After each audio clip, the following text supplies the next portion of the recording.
अनुसूचित जाती एससी आरक्षणाच्या उपवर्गीकरणाच्या विरोधात अनुसूचित जाती समाजातील विविध संघटना, कार्यकर्ते आणि नागरिक एकवटले असून आपल्या मागण्यांकडे शासनाचे लक्ष वेधण्यासाठी एकजुटीचा एल्गार महामोर्चा काढण्यात आला। या महामोर्चात मोठ्या संख्येने समाजबांधव सहभागी झाले होते। आरक्षणाच्या उपवर्गीकरणामुळे अनुसूचित जाती समाजातील विविध घटकांमध्ये असलेले आरक्षणाचे हक्क आणि संधी यावर परिणाम होण्याची भीती व्यक्त करण्यात आली। त्यामुळे उपवर्गीकरणाचा निर्णय रद्द करावा, अनुसूचित जातींच्या आरक्षणाचे संरक्षण करावे आणि सामाजिक न्यायाच्या तत्वानुसार शासनाने भूमिका स्पष्ट करावी, अशी मागणी आंदोलकांनी केली। महामोर्चा दरम्यान सहभागी आंदोलकांनी हातात विविध मागण्यांचे फलक घेत जोरदार घोषणाबाजी केली। आरक्षण आमचा हक्क आहे, अनुसूचित जातींचे आरक्षण अबाधित ठेवा, उपवर्गीकरणाचा निर्णय मागे घ्या, अशा घोषणांनी परिसर दणाणून गेला। या आंदोलनाच्या माध्यमातून अनुसूचित जाती समाजातील विविध संघटनांनी आपली एकजूट दाखवत शासनाचे लक्ष वेधण्याचा प्रयत्न केला।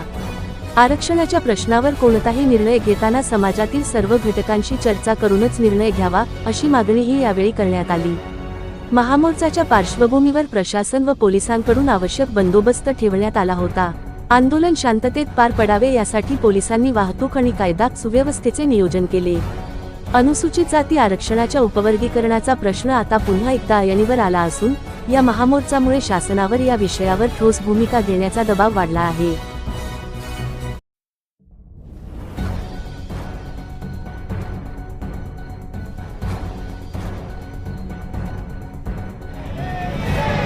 जय जय जय जय जय भीम।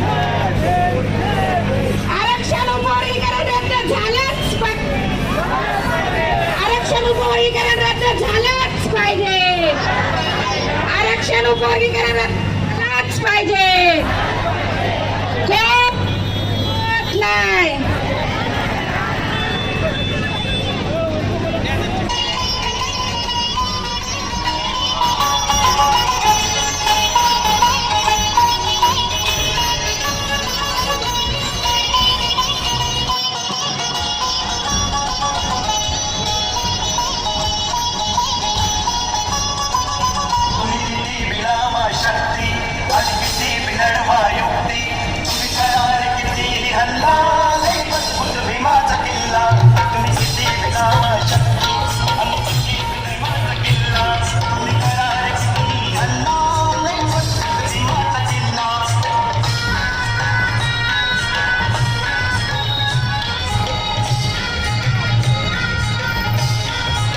फेसबुक असं सांगितलं तरी आपण शेअर करून घ्या, काय अडचण नाहीये। आपल्या सर्वांचा मोर्चा आहे, फक्त शिस्त ठेवा, मध्ये रेंगाळू नका। या ठिकाणी चर्मकार महासंघाचे गवळी साहेब उपस्थित आहेत, त्यांचं देखील नियोजन समितीच्या वतीने सहर्ष असं स्वागत। त्याचबरोबर चर्मकार महासंघाचे आणि माथाडीचे अध्यक्ष सोमनाथप्पा शिंदे हे देखील उपस्थित आहेत, आपलं देखील नियोजन समितीच्या वतीने सहर्ष असं स्वागत। समता सैनिकाचे सर्व सैनिक त्यांच्या समोर जे पॅसेज आहे त्याची उभं राहायचंय, आपल्याला भीती वाटप केलं जाणार आहे। मधल्या पॅसेज मध्ये कुणी खुर्ची घेऊन बसायचं नाहीये।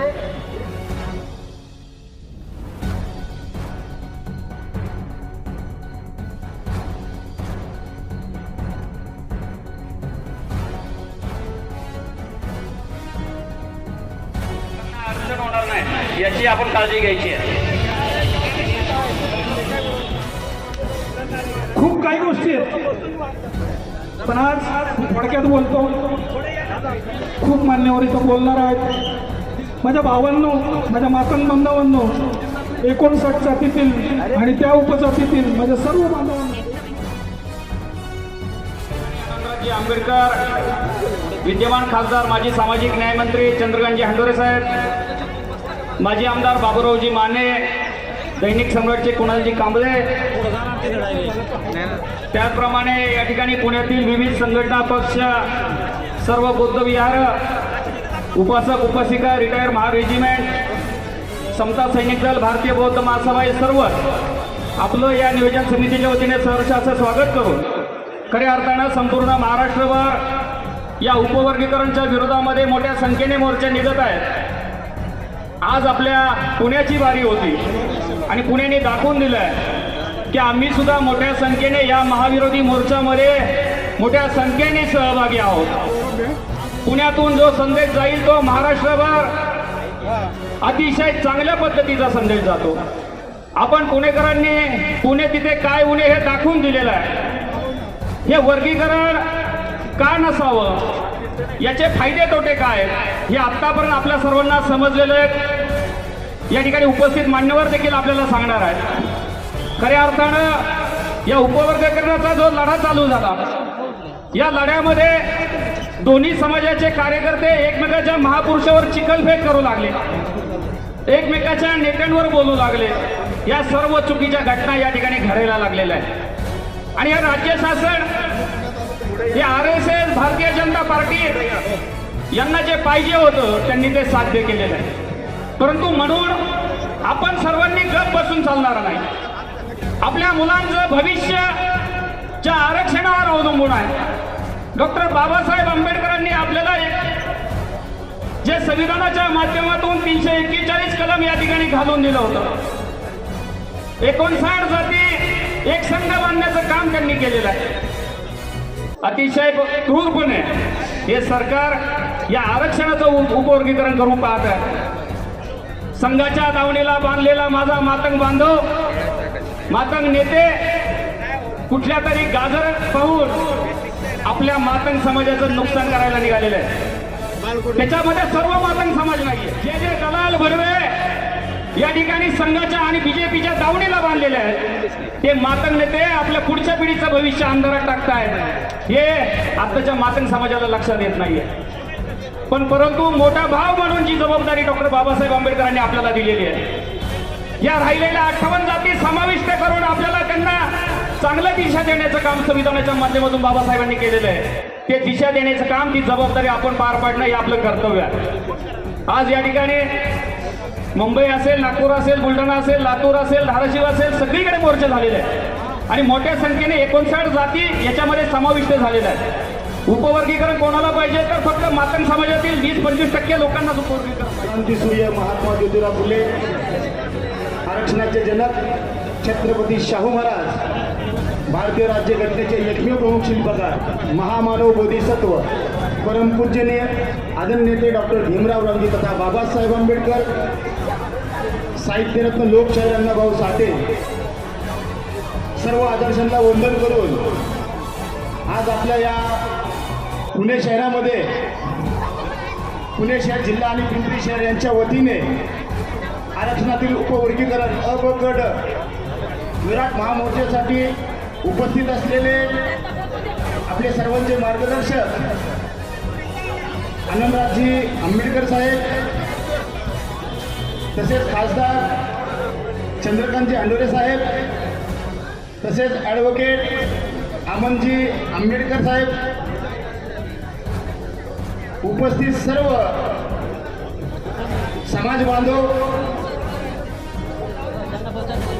सर्वांना क्रांतिकारी जय भीम, जय भीम, जय भीम.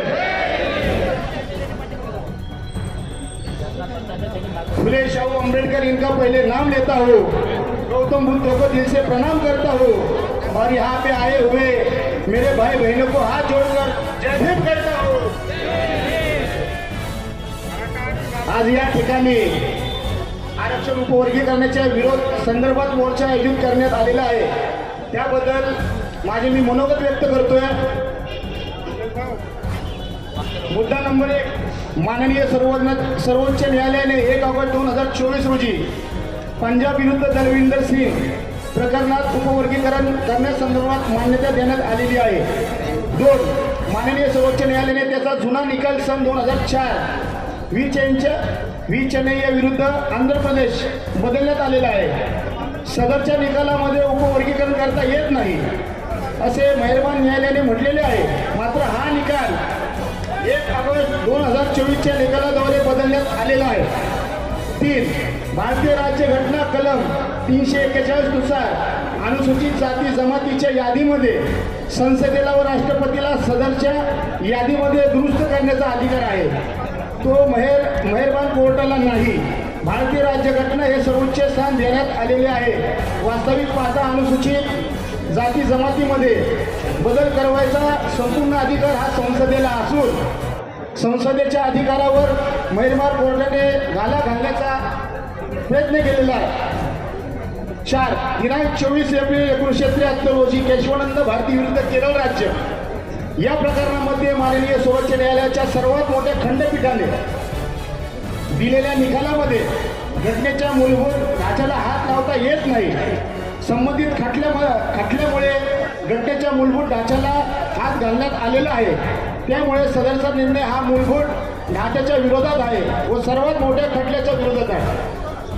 5 माननीय सर्वोच्च न्यायालयाने दिनांक 1 ऑगस्ट 2024 रोजी पंजाब विरुद्ध दलविंदर सिंग प्रकरणात उपवर्गीकरण करण्यासंदर्भात मान्यता देण्यात आलेली आहे. मात्र मेहरबान न्यायालयाने स्पष्ट केले आहे की राज्याने जातीच्या मागासलेपणा सिद्ध करणे हे राज्याची जबाबदारी आहे. त्यामुळे संपूर्ण जोपर्यंत जात न्याय जनगणना तसेच संपूर्ण माहिती राज्य सरकारकडे जोपर्यंत उपलब्ध होत नाही तोपर्यंत सदर उपवर्गीकरण लागू करता येणार नाही असे मेहरबान न्यायालयाने स्पष्ट म्हटले आहे. त्यामुळे इलेक्ट्रिकल डेटा जोपर्यंत येत नाही तोपर्यंत उपवर्गीकरण लागू करता येणार नाही असे माझे मत आहे. तसेच ओपन प्रवर्गातील उपवर्गीकरण होणे आवश्यक आहे. तसेच आमदार खासदार स्थानिक नगरसेवक या प्रवर्गामध्ये सुद्धा उपवर्गीकरण होणे आवश्यक आहे. फक्त नोकरी आणि शिक्षणात उपवर्गीकरण हे मान्य नाही. तसेच झाल्यास भारतीय राज्यघटना आर्टिकल 14 भंग होत आहे. तसेच भारतीय राज्यघटनेमध्ये दुरुस्ती अथवा बदल करण्याचे संपूर्ण अधिकार संसदेला आहे, मेहरबान कोर्टाला नाही. याची विशेष नोंद आपण घेणे गरजेचे आहे. मुळात संबंधित निकाल हा पंजाब विरुद्ध दलविंदर सिंग या घटनेशी संबंधित असून महाराष्ट्रातील कोणत्याही प्रवर्गाने त्या संदर्भाने न्यायालयीन लढा लढलेला नाही. त्यामुळे संबंधित श्रेय त्यांनी घेणे चुकीचे आहे. तरी माझी सरकार आणि समस्त प्रशासकीय अधिकारी यांना विनंती आहे की जोपर्यंत संपूर्ण जातीची जनगणना तिच्या आर्थिक निकष सर्व बाबींनी माहिती आपल्याकडे उपलब्ध होत नाही तोपर्यंत संबंधित उपवर्गीकरण करण्यात येऊ नये. तसेच इतर राज्यामध्ये जे उपवर्गीकरण झालेले आहे त्या मेहरबान उच्च न्यायालयाने स्थगिती देण्यात आलेली आहे. याची विशेष नोंद घ्यावी व संबंधित उपवर्गीकरण त्वरित रद्द करावी ही नम्र विनंती. जय भीम जय भारत. धन्यवाद. वर्गीकरण करण्याचा प्रयत्न करतात, विरोध करतात. माझं असं म्हणणं आहे की देवेंद्र फडणवीस तुम्ही अनुसूचित जातीच्या उपवर्गीकरणाचा आमच्या समाजामध्ये जो भाडं लावण्याचा प्रयत्न करताय ते हाणून पाडण्यासाठी आंबेडकर कुटुंब मैदानात उतरलेला आहे. आम्ही तुम्हाला हे वर्गीकरण करता येणार नाही एवढं त्या ठिकाणी बोलतो. जय भीम. आज या विराट मोर्चाचं आयोजन या ठिकाणी केलेलं होतं आणि हे आरक्षण या महाराष्ट्र सरकारने या मनोवादी सरकारने हे आमच्या 59 बाबतीत हे फूट पाडण्याचं कपट कारस्थान चालू केलेलं आहे. या कपट कारस्थानाला वेळीच आळा बसावा यासाठी आम्ही हा विराट मोर्चा या ठिकाणी पुणे शहरामध्ये आयोजित केला होता. आणि या कपट सरकारला सांगायचं आहे की आज तुम्ही हे अवकाशाचे आरक्षण तुम्ही वर्गीकरण करताय. या वर्गीकरणानं आमच्या 59 जातीमध्ये तुम्ही फूट पाडत आहात आणि हे नीती तुम्ही आमच्या ज्या बहुजन समाजाला आहे हे घातक आहे. तरी तुम्ही तुमच्या नीती बाजूला ठेवा आणि आम्हाला जे बाबासाहेब आंबेडकरांनी जे आरक्षण दिलेलं आहे हे आमचं अबाधित ठेवा. नाहीतर आम्हाला या विरोधात आमचं जे आरक्षण आहे हे आम्हाला 59 जातींना एकत्र करण्याचं जे मूल तत्व आहे जे आम्हाला बाबासाहेबांनी दिलेलं आहे हे आमचं अबाधित ठेवा. आणि जर तुम्ही आमचं आरक्षण फूट पाडण्याचा प्रयत्न करत असाल तर आम्ही गप्प बसणार नाही. आम्ही तुम्हाला धडा या सरकारला मनोवादी सरकारला धडा शिकवल्याशिवाय राहणार नाही.